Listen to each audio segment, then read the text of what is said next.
I wanted to feel like I'm in the room by myself.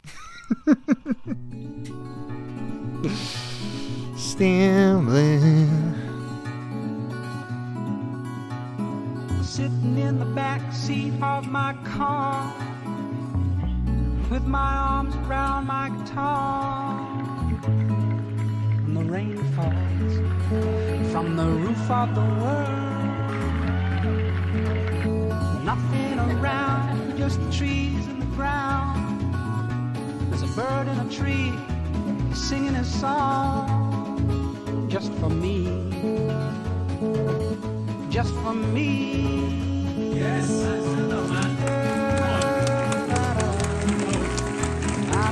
Past 11 days, the London Film Festival, the BFI London Film Festival, has been my whole world. The thing I look forward to every morning. I am really upset that it's over, man. It felt like I was coming face to face with my admiration, adoration, and just overwhelming passion for cinema in a way that was really like unignorable and intimate, and I just miss it already. I had loads of films booked in, you know, I had like around 13, 14 films booked in. Along the way, I just sort of picked up some bonus films. It became this little collectathon sort of thing. Plenty of films I didn't get to see that I really wanted to see. You know, Blue Moon, I was really hoping to see. Hamnet, The Chronology of Water, the Bradley Cooper movie I didn't see. I did kind of want to see that. Father, Mother, Sister, Brother, I wanted to see that as well, you know, but I think I did really good. I ended up seeing 20 films across the 11 days, which for my first London Film Festival, I think is fairly good going. I essentially just want to live in this moment as long as I can. Let's stop waffling and let's talk about the films I saw at London Film Festival this year.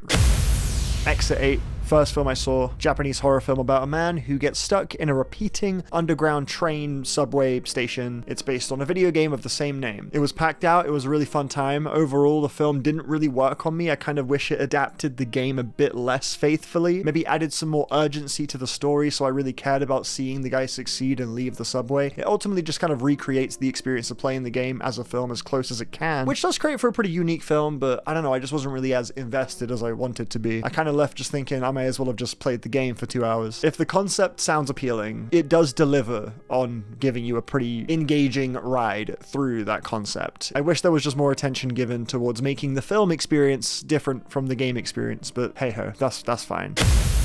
October 9th, the second day of the festival, I had 2 films. Wake Up Dead Man, the new Knives Out, was my first. I took my seat, and next to me was a lovely lady named Steph, who I hope is watching this. Steph, please follow me on Instagram. I never got your details, but you were the coolest. You were the first instance of like a really sick new mate that I had just sort of made. The new Knives Out was really good. It's a great time. It's probably my personal least favorite of the 3 though. I've sat with it, you know, long enough now to confidently say that, but I don't think that's going to be the case for everybody at all. I actually think there's going to be a pretty vocal group of people that think it's the best one. It really smartly deals with like what it means to devote your life to faith and kind of believe and have hope. It doesn't talk down on that subject at all. It plays it for laughs creatively, but ultimately it's a pretty interesting and thoughtful examination of that. The church setting is really effectively used. Josh O'Connor's performance is absolutely fantastic. He completely steals the show, I think, and I kind of wish Benoit Blanc had maybe a little bit more solving going on in this movie. I think it kind of struggles to balance this massive cast. The social satire, Rian Johnson's sense of humor struggles to feel fresh or witty sometimes, but when it does find a rhythm, it is a lot of fun. Some good gags in here for sure, especially one involving a phone call that Josh O'Connor's on. That was really great. That Star Wars Rebels joke, that one landed, man. I guess I wasn't quite as swept up in the adventure and the excitement as I have been with the first 2 films, but that doesn't mean I wasn't at all. It's still a really good time, and I think people will be very satisfied with it when it comes out in December. After this, I left, and a group of us sort of went together to go get some food. We went and got a freaking Nando's, man. Shout out to Ekery, who had a NHS Nando's discount for us all to use. That was great. Really like that. And then I had to sort of double dash book it back to Royal Festival Hall to attend the gala premiere screening of Ballad of a Small Player, which I didn't even realize was a gala screening. I was front row. I had a pretty awful viewing angle of this film. I'm not going to lie. I was literally like front row all the way to the right. Not all the way, but you know, near enough to where it was a bit a bit much. I was like holding my neck up the whole 2 hours and it was a bit uncomfortable, but yeah, I saw the movie and I saw Colin Farrell and Tilda Swinton 10 feet away from me. Tilda Swinton in the flesh. I'm not the one to get too like, oh my god, celebrity, but I did get a little bit starstruck. I was like, what the fuck? She did a great job in this film. She was probably my favorite part of this film. Her character was really wacky. Her scene chemistry with Colin Farrell really good, but I can't lie, the film itself didn't do much for me at all. Colin Farrell is given a lot of room to go crazy, which I appreciated, but I kind of got the point of his character and I could map out the trajectory of the story pretty quickly. It looked really snazzy, but I left with like nothing to really chill on or think about. It's a pretty disappointing follow-up to Conclave, the director's last film, which I thought was really nail-biting and fascinating. The conversations and the dramas, I just wanted to peel through every little corner of it, whereas here there was just like nowhere near as much curiosity. Bit of a letdown, but it was a cool event, at least. Third day of the festival, I watched Urchin at Ealing Picture House, but that was not part of London Film Festival. I also watched it a second time yesterday with my best friend, and it might be like a top 5 film of the year for me. I love this movie. I can't stop thinking about this movie. I think it's got maybe the best lead performance of the year. In fact, pretty confidently the best lead performance of the year from Frank Delane. Incredible film, but that was not part of London Film Festival. I saw Lurker, which I thought was fantastic. It's uncomfortable. It's a lot of like secondhand embarrassment. It follows a super fan who's kind of obsessed with Archie Madekwe's character. He's a guy named Oliver who's like this bedroom pop star. It deals with the type of fame that's very modern in the kind of internet era. Somebody who's sort of making tunes at home and makes a little kind of cult excited following fan base thing happen with his work, and he's got his boys around him. And then this guy, our lead, his name's Matthew, he is just like desperate to just sort of get a taste of what it must feel like to have influence entirely driven by validation. And there are moments where you can really see him quivering and wondering if they think he's cool, if he's like in with them, and that's just like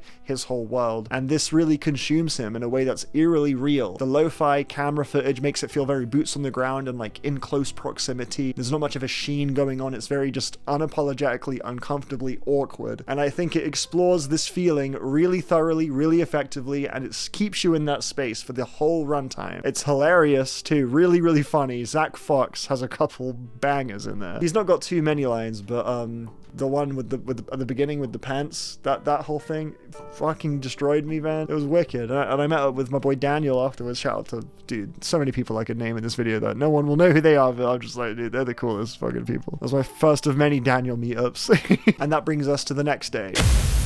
October 11th, I saw Bugonia, and it was just an accident, pretty much back to back at the Royal Festival Hall. Bugonia, I was annoyingly late for. I think I missed like 5 or 10 minutes. Didn't get to see the Good Luck Babe needle drop, sadly. Bugonia is amazing. I think people are gonna, I don't actually know how people are gonna feel about Bugonia. I don't think it will be like a Poor Things, where everyone's just like, this is amazing, this is great. I think there's gonna be some people that are pretty unsure of how to take it, because it's not really typically the tone that Yorgos shoots for. It's a lot more tense. You kind of get disarmed quite a lot watching it. You forget you're watching a Yorgos film pretty frequently. It reminded me a little bit of Eddington and One Battle After Another and other films that are kind of reacting to the politics and the misinformation of today's world and how it's hard to kind of know where you stand on it. Well, I think Yorgos is feeling similar things of just like, yeah, fear, a bit of panic in there. Jesse Plemons and Emma Stone are on screen near enough the whole movie, talking to each other, feeding off of each other as actors creatively, and just absolutely flourishing because they're both phenomenal actors. Jesse Plemons in this film is terrifying, tapping into some of that Civil War, like, what are you thinking, feeling, what are you about to do?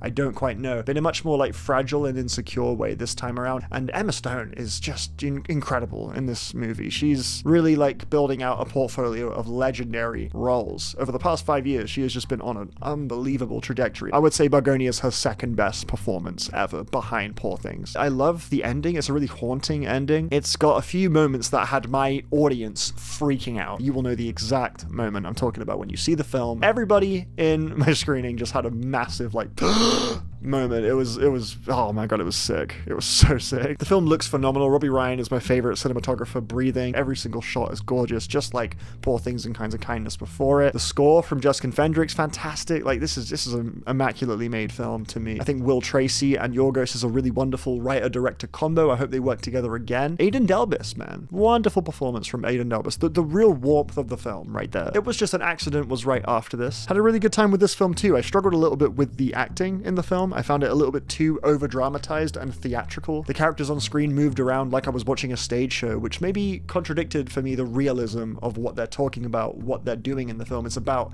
a man who runs into somebody that he suspects is his former torturer. And it's, yeah, pretty critical of Iranian politics and the regimes of Iran, the cycle of violence that it has kind of enacted on its people, how these guys, in their pursuit of maybe revenge, curiosity, they may kind of fall under that exact same cycle. There's an amazing scene in this involving a tree that is just riveting stuff, and it leads to a final shot that is genuinely haunting, absolutely jaw on the floor, frightening. Probably the best final shot of any film that's coming out this year. I'm not sure exactly when the official release date for this one is, but it's definitely worth a watch given how important its subject matter is. But yeah, as a film, it's so masterfully composed, a little too meticulous for its own good at points, but it is very gripping and enjoyable to me. I think it's really funny too, surprisingly. The card machine gag had everyone chuckling. That was good stuff.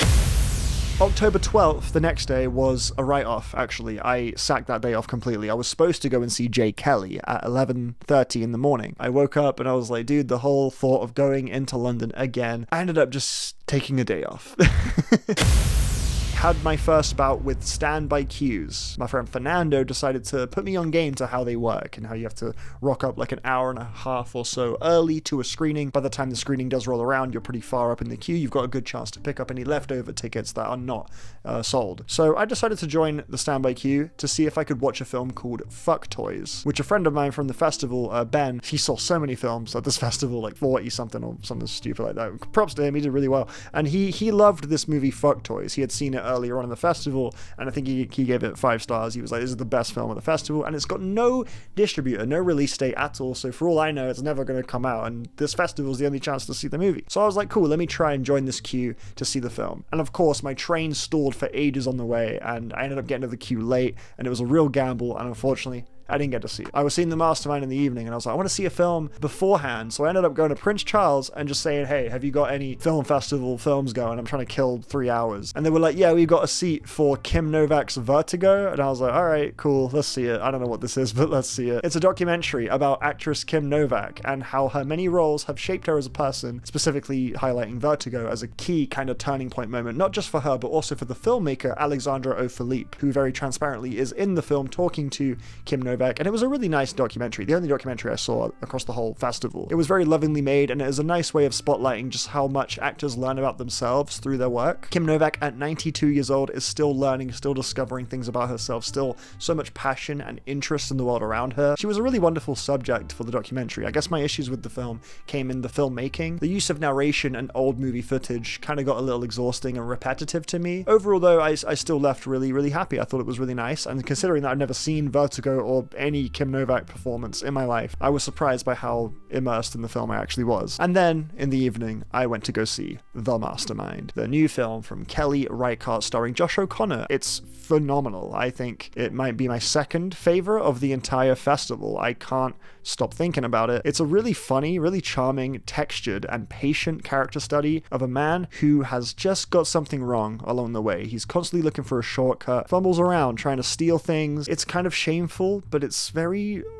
sweet, weirdly empathetic and relatable. A lot of the people that I knew at this festival, they hated this film. Nothing happened the whole time. It's super boring, it's super slow, and look, you're not wrong, I guess, but tell me you haven't seen a Kelly Reichardt film without telling me you haven't seen it. Hey, look, I eat up this shit. I love Kelly Reichardt's approach. Her films are always extremely slow, extremely steady, highlighting the most mundane things as a means of communicating really crucial info as to who the person actually is. It's so textured, it's so thorough, but it really requires you to sort of lean in and let it wash over you. The world in the background, I feel like you get such a detailed idea of what it could be, whether it be through what's on the radio, what's on the news, what people are saying in the background, in the chat and everything. I feel like it's all so vivid. Of all the films I've seen at the festival, this is the one I'm most eager to rewatch and trawl through some more. Josh O'Connor's performance is stunning. He has truly floored me with both this and Wake Up Dead Man. He's one of the best out. This is a character that should be really frustrating to watch, but Josh O'Connor's kind of innate charm makes him really innocent, and you actually just want to see him maybe stumble into a success, even though you know that's extremely unlikely. This guy, Matthew Maher, he's like one of those guys that just occasionally pops up and stuff. He's always fucking so funny. That brings us to October 14th, where I was pretty successful in the standby queues. I was lucky enough to get a screening for Sirat, the new film from Oliver Luce. I had heard it was a really great film from Cannes, but I'd heard a lot since then from TIFF and the Venice Film Festival. When I saw it was here, I was like, okay, let me see if I can find some room to see it, and I was successful. I did get to see it, and I even got to dap up the director on the way out. Similar to The Mastermind, it's very patient, it's very slow, very languid, the first half especially. You're seeing a snapshot of kind of rebellion and escapism, people who just reject the outside world, while also following a dad who's looking for his daughter and sort of slowly learning about his daughter through this culture that he's seeing. And it ends up being a film about like a missing piece. Something is lost or missing, and they're trying to either find it or run away from it or just find a new piece somewhere else. I think this film explores that really nicely. There's an emptiness to the film that is super palpable, and it's also very subversive. This film fucks with you, man. It uses that kind of more languid pace to throw you into the trenches. The second half of this film is insane. Absolutely insane. I was on the edge of my seat, terrified at a certain point in this film. I think the entire audience was. Yeah, I thought the second half was exceptional filmmaking. From a sensorial point of view, it was really hard not to be completely engaged by it. The music too, I think, really understood the sort of painful elements of electronic music. Clearly there's a lot of pain in the people on screen, and I think the music reflected that really nicely. Overall, this is one of the more unique films I saw at the festival. I highly recommend it. It's just got an extremely one-of-a-kind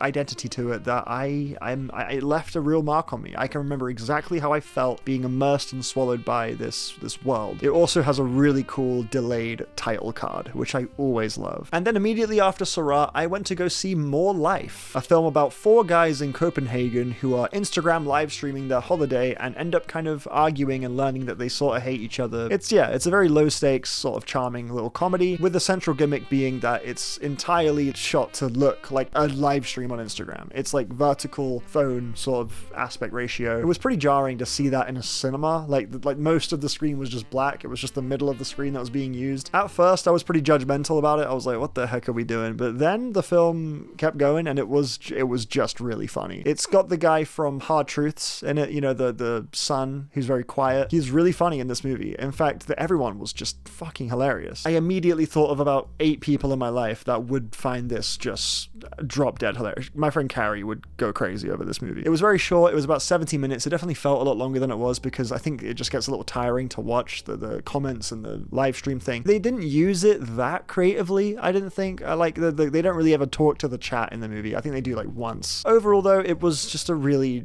charming and good movie, and I'm not sure how much distribution it's going to get since it is quite experimental. It comes off more like a YouTube video than a movie, to be honest, which is kind of the point, so I don't really mean that too derogatorily. Overall, it was really entertaining. The crowd I was in was hollering laughing at this movie, and I was in fact one of those people. I thought it was a real delight. And then at the end of the day, I had a gala screening for Ruth Man, which is out now. It's Derek Cianfrance's new movie, you know, the guy who did Blue Valentine. This, on the other hand, is nothing like Blue Valentine. It is a film about a guy who really exists called Jeffrey Manchester, who robbed loads of McDonald's, and he ended up hiding in a Toys R Us for months, living there.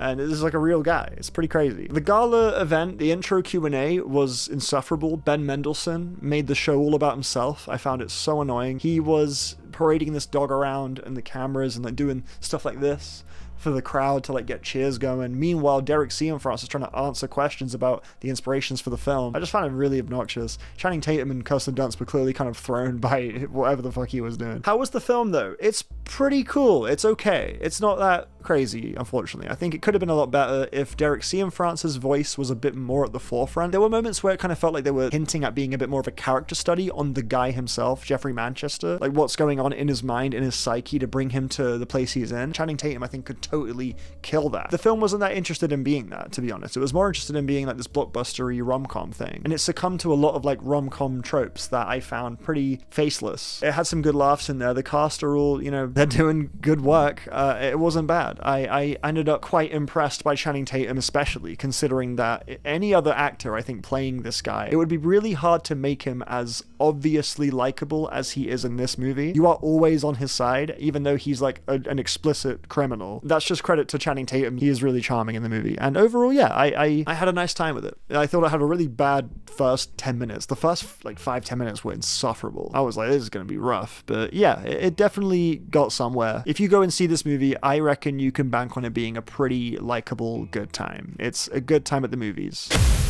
Shout out to Fernando once again for hooking me up with Springsteen tickets. Springsteen Deliver Me From Nowhere was having its UK premiere on October 15th, and the Bruce Springsteen head showed up for this movie. There's a scene where Jeremy Strong goes, "We believe in Bruce Springsteen," and the whole crowd was like, yeah. This was not on my radar at all. Didn't care about this movie. I was like, it's musical biopic. Springsteen is an artist I enjoy to an extent, but not someone I'm mad passionate about. If I'm gonna see the film, it's mostly just for the performances. It's a gala screening. My mates are going. I was like, yeah, cool. I'll give it a whirl. Guys, Nah, it was a rough one, dude. It was a rough one. I think this film it's not even just mid, it's bad. I do kind of applaud the film for being a bit more muted and small scale. It's entirely about the making of Nebraska and the process of releasing Nebraska specifically. You're not getting anything else. He is making Nebraska, he's reflecting on his past, his childhood, he's putting his pain into the music, he's trying to keep it as authentically raw and painful as possible, but the press, they don't want him to do that. They want him to make hits like Born to Run and shit. So it's like about that whole thing. I'm not against that at all. I think there is a magic to the intimacy of that moment, but I don't think this film captures that intimacy at all. This film was way too cinematic for this fucking plot. It's super over dramatized. It has lines like, "Sometimes you miss what's right in front of you." No one in this movie talks like a person. Jeremy Allen White is really disappointing. He's not bad at all. He's a good actor. Insane to say that he needs to win Best Actor, bro. He's really not doing that much to me. I would hardly call this role transformative, as the trailers will tell you. He's hiding a lot behind his eyes, and he's doing a lot of kind of acting with just his eyes and his face, but it's mostly pretty unexpressive and one-dimensional to me. Like Jeremy Strong, comparatively, the leap was much bigger there. Anytime he appeared on screen alongside Jeremy Allen White, it was like night and day. The way they talk about music, specifically, it just came off like someone who has no clue about what the fuck music is. This is what they think people who love music talk about. We need to capture the raw emotional atmosphere of the demos. The layers are burying the soul of the music. Ain't no one talking like this. The score as well, very this is how you should feel. It's a sad scene. It's so oppressive and distracting. Gotta be the worst musical biopic I think I've ever seen, which is saying a lot. There's been some stinkers, unless I'm forgetting a real stinker. This one was just we need to get rid of this. Stop doing these. But yeah, because of that intro Q&A taking a million years, I had to fucking leg it to my next screening, Left-Handed Girl, which was at Curzon Mayfair. I love this festival. I loved this festival, but we got to talk about Curzon Mayfair. Why did they do this? So all of the cinemas at this festival were all pretty close together, about a 10-15 minute walk away at most. They were all fairly local to each other. Curzon Mayfair, why did they have this cinema as a part of the festival? Why? It was so out of the way, it's obnoxious. You had to get on the tube and change over 3 times to make it here from any of the other cinemas. And if you were to try and walk it, that's 40 minutes. So anytime I had a screening at Curzon Mayfair, which was twice, it also involved a fucking full-on sprint and a dash to just get there as soon as possible. Yeah, it was so annoying having Curzon Mayfair just exist and just be intrusive on what was otherwise a perfectly managed festival. Curzon Mayfair is sadly closing in December, so it will not be a problem next year, I presume, but for a bittersweet reasons, I guess. It's a really lovely cinema, to be honest. It's just the fact that it's nowhere near the other one, so it's just so annoying to have to go there to see another film and then go back, and it's oh. Anyway, Left-Handed Girl. This was one of the films from the very beginning of I was dead set on seeing. I had to see it because I'm a big Sean Baker fan, and Sean Baker was very creatively involved with this film. He's the editor of the film and the writer, if not at least co-writer of the script. He did not direct the film, though. The film was directed by Shi-Ching Su, who you might know as the co-director of Takeout from 2004, which is another Sean Baker project. Sean Baker, in an earlier time, co-directing with this director to make that film. And now this is Shi-Ching Su's debut as a solo director. And you could definitely feel the Sean Baker touch, pretty instantly. It's okay, yeah, I see a similarity right away. It has a very granular, intimate approach to its world building. It really captures the bustling authenticity of rural, working class life. And that's kind of what this film's about. It's a working class family. Taipei is where the film's taking place, and you're you're following a family, one specific family, all of which have their own kind of little interpersonal dramas. And I was just so impressed by how this film kept like iterating on itself, giving you a new sort of dilemma to unfurl. Incredible child performance as well, and it just had that naturalistic closeness that I come to Sean Baker for. But it's very distinctly like Shi Ching-su's vision. It really does feel like her kind of beast that she is just taming, and it just keeps going. It's like there's not like a central plot from the start. It's just almost like a sitcom in how it just throws new exciting scenarios at you, and does so very, very expertly for 90 plus minutes without once getting tiring, boring. It was a lovely time, a lovely like slice of life drama. The following day was a big one. I watched one film on this day. No other choice. Park Chan-wook's new film. I have seen it. It's... oh my god.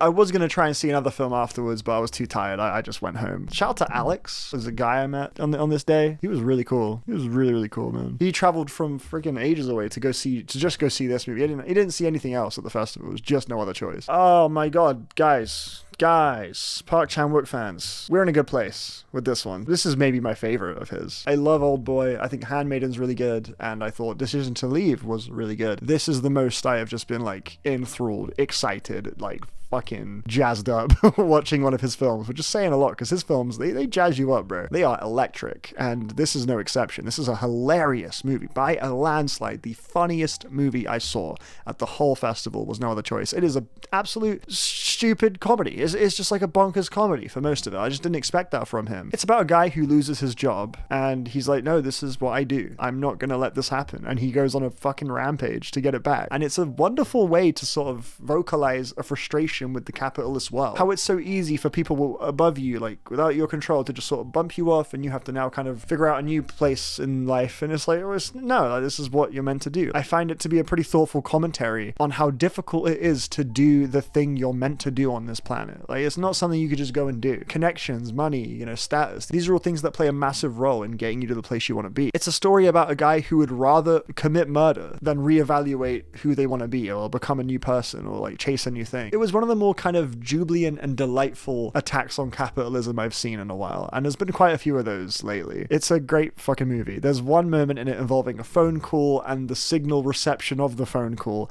That was so funny. Big laugh in the screening for that one, man. This is a crazy movie. Had a really good time. If you're looking forward to this movie, keep looking forward to it. I'm thinking of bumping it up to a 9 out of 10. I can't lie.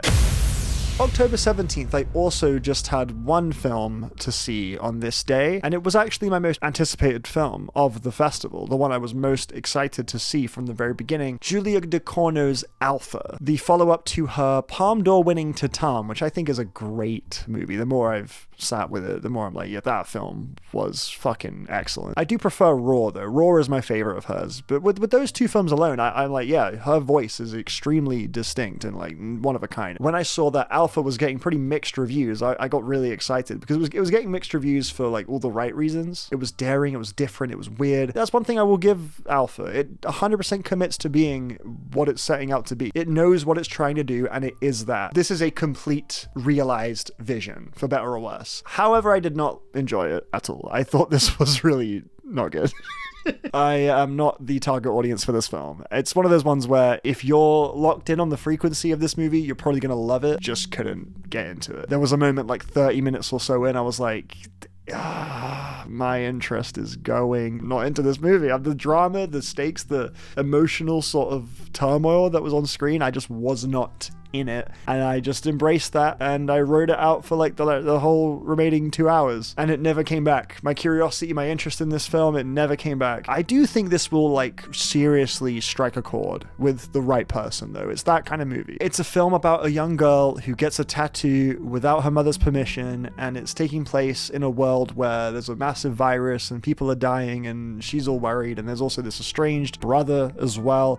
It's like about so many things. The look of the film is extremely claustrophobic, limited, and at times I found that pretty effective, but most of the time it was very distracting, especially in the scenes in the school. Also, the Witcher logo is on a door in this film. The needle drops are really shit. The Tame Impala one specifically, that made no sense. It's extremely unique and a massive departure from her first two films. It's nothing like Raw or Titan at all. If you didn't like those films, there's a chance you might be more into Alpha. It's not even horror at all, I would say. I really respect this film. film. I do. I just wish I felt more from it. I'm just very clearly not who the film is targeting, but yeah, I do think the person that this is made for will be like in tears watching this, like feeling seen by it. I think it has that potential. I reckon there'll be essays about the film years from now that are like, we didn't understand Alpha, man. Like, Alpha was on some shit. We weren't ready for that, you know? Like, I think that's the kind of vibe I'm getting from this. But I can't deny my truth. As I was watching it, I was having a fucking bad time. October 18th, I saw 3 films. This was Saturday. This was 2 days ago. Shit, yeah, okay, cool. We have caught up quickly. Wow. This was my favorite day of the whole festival, by the way. This was a fun day. I got a group picture taken. If I would love to be able to show you the picture. It was taken on film, so I might not be able to get it in time. I'll hit up Fernando. I'll see if he can get me the picture. If he can, I'll put it on screen right now. It was a group picture on the red carpet. Me and Fernando and Bailey. Russell Tovey took this picture. It was amazing. Fernando saw Russell Tovey and said, what if? The moment Russell Tovey walked away, the moment he became out of sight, we all lost our shit laughing, bro. That was crazy. Anyway, I saw Die My Love. What a film. That is a mad one right there. It's about a couple who have a kid and they're losing their minds. Jennifer Lawrence, more so, I would say. They're both kind of losing it though, so it's sort of an examination of, postnatal depression, which is depression that you enter when you have a kid. But I do think there is more to the film than just that. I think in a more general sense, the film is kind of about the primal simplicity of people and how we're not really that equipped to deal with the amount of pressure and stress that being a human being comes with, especially when it comes to being responsible for a child. And I think you just see both Jennifer Lawrence and Robert Pattinson succumbing and just not really knowing what to do, making huge mistakes, careless mistakes, and it's just like, it's a suffocating movie in that sense. It feels like it completely surrounds you and boxes you in this like impenetrable cage of chaos. The impact moments are crazy. There are moments of pain and impact that are just so like, feelable, especially one involving a mirror. Jennifer Lawrence's performance is outstanding in this movie. It's absolutely incredible. It's probably her best performance ever. Which is saying a lot. She's got a few really good ones. Robert Pattinson as well does an amazing job, but this is very much the Jennifer Lawrence show. Some of my favorite moments in the film involve parts where Jennifer Lawrence is just struggling to integrate with other people and understand them. Seeing the social script, as it were, as a strange barrier to the human experience rather than something she could just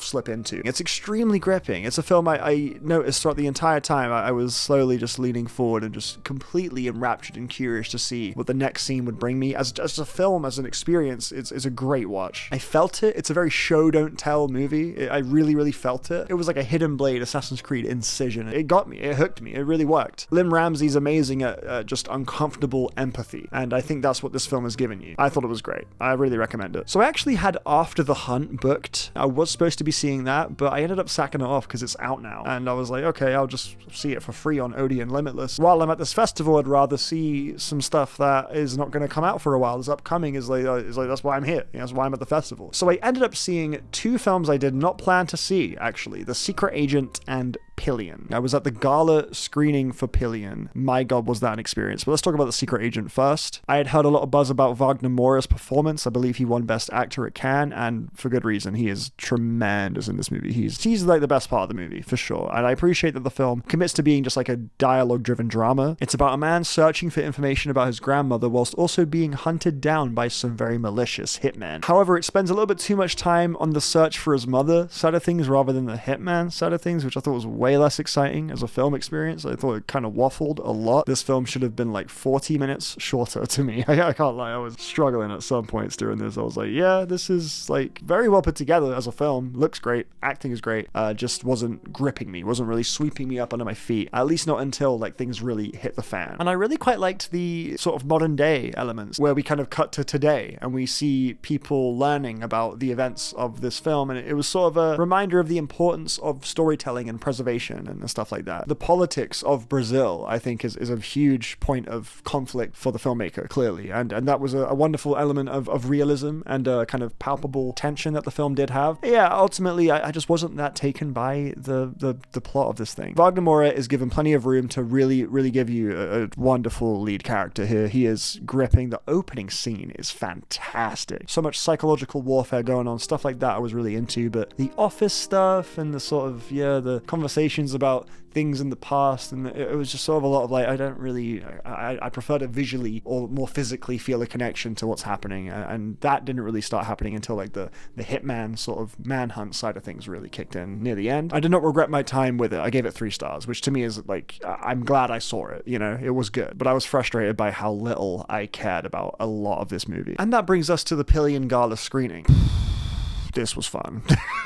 Pillion is a film about a BDSM gay couple played by Harry Melling and Alexander Skarsgård. It's sort of a exploration of the BDSM dom sub dynamic, pretty much. It's a film that explores kink and sexual repression and the romance that could exist within it and where your brain has to be, I guess, to desire that. I think the film is trying to explore why that is an interesting or enticing thing to somebody, because it's not something that I think everyone understands or like knows much about. You know, there's plenty of people that sort of see it as maybe a little bit weird or fetishy or whatever, and this film does a really good job of destigmatizing BDSM relationships whilst also acknowledging the kind of innate cruelty within it and empathetically trying to get to the core of the people and what they're going through. You know, like Alexander Skarsgård's character, he's clearly quite a troubled person. There's enough ripples in his character and his mannerisms for you to really see that there's something unfulfilled there. I think it brought the world of like kink and BDSM and stuff like that to a level that was accessible. This film's really funny and entertaining. But yeah, let me talk a little bit about the gala screening experience, because yeah, this was wild. Easily, like by a landslide, the most fucking engaged, active, vocal crowd of any gala screening. The Q&A at the start was really entertaining. Alexander Skarsgård was very witty. Had this tie on. He had this like kind of like, you know, snazzy little outfit that was pretty on brand for the film. The gays showed up, bro. The crowd, we had like people wearing like fucking gimp suits and shit. It was just a live energy, dude. It was like hollering, hooting, laughing, all of that stuff. And like in the movie itself, you know, this should have been annoying, but anytime Alexander Skarsgård like appeared on screen or took his shirt off, we were getting loads of like woo. Absolutely, like by a landslide, the biggest laugh of the entire festival was in this movie during the dinner table scene with Leslie Sharp. Oh my god, she hit an absolute fucking corker of a line reading. Crowd went insane. It was wonderful. And Russell Tovey took our picture. It was just a fucking sick night, man. Edgar Wright, by the way, was like 2 rows in front of me. I saw Edgar Wright there. I think the film's fantastic. It's really sweet. It's pretty heartbreaking. Harry Melling really carrying this thing wonderfully on his shoulders as the protagonist of the film. He's so innocent. He's so sweet and inexperienced and just a precious character. I'm giving this an 8 out of 10. I think the film's fantastic, but yeah, the surrounding event, the gala screening, the Q&A, maybe in a different context I wouldn't have loved the film as much. It was a very flattering way to watch it, but I did think it was a really good movie. And that brings us to the final day of London Film Festival, which happened yesterday, Sunday the 19th of October. I saw 2 films to end off the festival, and one of them I had no, plan to watch, actually. I was actually like biting the bullet. Like, I was like, I'm not going to see that. I really want to see it, but I'm not going to see it. I had embraced the defeat, if you will. A sentimental value. I woke up first thing Sunday morning. I checked the group chat of the people I know that are at the film festival, and I see someone like, I'm ill. I can't make my sentimental value screening today, and I was like, a fucking laser precise, like, cool, eyes on target, give me that shit. I DM him, I'm like, yo, can I get that? Can I buy that ticket? I bought the ticket. I was over the fucking moon, because all of the people I had hung out with, the people I mentioned in this video, Fernando, Daniel, blah blah, they were all like, it's the best movie of the festival. It was their favorite one they've seen. So many people were like, yeah, it's the best film here. I like the filmmaker a lot. I wasn't huge on Worst Person in the World. I loved Reprise. I think that's a great movie. I've never seen Oslo August 31st, but yeah, I was like, yeah, cool, I would love to see what he's made for his new film, and I kept hearing really good things about it. So yeah, I was like, fuck, I'm gonna miss it. I'm gutted. But then it fell into my lap. I just saw the opportunity. I was like, I need to get it. So I got it. I'm going in hearing it's a great movie. Obviously, I'm gonna be like, expecting a certain level of quality. I'm like, okay, well, again, wasn't massive on Worst Person in the World, so maybe it won't land for me as well. I was like, let's see what happens. I'm watching it. Next thing I know, there's 10 minutes of the movie left. It flew by. I was just enraptured in this film. It's a very sensitive, tender, kind of cozy film, so I sort of just fell into its lap a little bit. Then the ending happened, and I had to run, leg it, to the next film I was going to see, the final film of the festival. So I didn't really have time to, process. It wasn't actually until I started watching that next film that I was running to afterwards. That's where I began to kind of process the ending of Sentimental Value, and I cried a lot during the next film. Thinking about this film, I think that should tell you all you need to know about how much this film hit for me. Love this movie. so fucking much, dude. I literally just before recording this, like, broke down thinking about it. Oh, I might even do it now. Fucking hell. This film is an incredible, incredible story about a family struggling to sort of understand or hear each other. It's about a father played by Stellan Skarsgård who's making a film and he wants to cast his daughter played by Renee. I forgot how you say it. Sorry, I forgot the spelling. You know, from Worst Person in the World and A Different Man. Great actress, incredible actress. She's great in this film too. She has issues with her dad, and there's also a sister character. They kind of have their opinions on each other. There's like just a collective disconnect in this family. It ended up making me really reflect on some of the relationships in my life. It's kind of hard not to. It's one of those films that is very applicable to, I think, most people's, life. I think the central idea of the work that needs to be put in to sort of maintain the relationship you want to have with your friends and with your family. There are so many things people get wrong, in the pursuit of understanding one another. Like these are things that are so intangible and so difficult to feel confident that you're doing your best in. And I think this film really got at the root of what it feels like to just wish things were different, think back on when things weren't so complicated when you were younger. And that's where the title Sentimental Value, I think, really, really comes into fruition, because the motif of the house this film takes place in, for a lot of the film, it's inside this house they've lived in for forever. So there's so many things around them that just have these memories attached, these reminders of a time before all of these dramas. I think the film built on that idea of just sort of wishing for those simpler times, fighting for a better time, and feeling angry and frustrated at it, but knowing that, like, at the end of the day, it's family. That bond is always going to be there. The ending of this film just fucking destroyed me, man. Fuck. Excuse me. Fuck, I'm getting a little choked up thinking about the last 5 minutes of this movie. Oh, excuse me, man. There's a tear. I can feel it there. I can feel it. Just like The Holdovers, it ends on a Labi Siffre song. It's such a good needle drop. God, he's good, isn't he? Labi Siffre. Actually, The Holdovers is a film I thought about quite a lot. I love this movie. Oh, man. This shit got me. This shit really got me. Excuse me. Yeah, it's a 5-star. Joaquin Trier, you dickhead. Oh, fuck. Got me tearing up. How visible is that? You can't really see. Okay, that's good. Anyway, after that, I watched 100 Nights of Heroes. Piece of shit. I hated it. It was so bad. Charlie XCX is in the movie. I wanted to see the movie just because of that. I was just curious to see Charlie in a film. And I love you, Charlie. I truly do. I think she's amazing. But oh my god, she was so bad in this movie, bro. It was fucking tough to watch. This movie, it's so not my vibe, man. It looked like a Doctor Who episode. Comedy did land. Like, it was pretty sparing, and it got more sparing as the film went on. And I gotta give a shout out to Nicholas Galitzine. I forget exactly how you pronounce that surname. The guy from Bottoms and The Idea Review. He was super funny in this movie. Really, really funny. He worked for me. Emma Corrin as well, when she did lean into the comedy, was really funny. When this film was a comedy, it was really funny. And yet it spent like 80% of its runtime being this really overdramatic film about like this fantastical story within a story, and like the stakes just could not have felt lower. I guess it's supposed to be an ode to like the power of stories and how much they can inspire us, but just was so caught up in the showiness. It got to a point where I couldn't really feel anything from that idea. Like, definitely Saltburn was an influence. The visual language and the very see-through kind of like awareness of its audience. I really hope Saltburn doesn't become the next like Midsummer, in the sense that, like, Midsummer spawned like a whole wave of cult movies like Blink Twice or Him, like that sort of thing. Can Saltburn not be the next like thing we riff off of for the next 5 years? I would hate that, to be honest. Micah Monroe was not great in this one, which hurts to say because I love her. And Charlie XCX, like, she's funny. Like, Charlie XCX is really funny. Like, her SNL shit, like, she works in like a comedy sort of context. So why do they give her this extremely one-dimensional like wife character? And you could just sort of see through the whole time that Charlie is just doing what she thinks good acting is.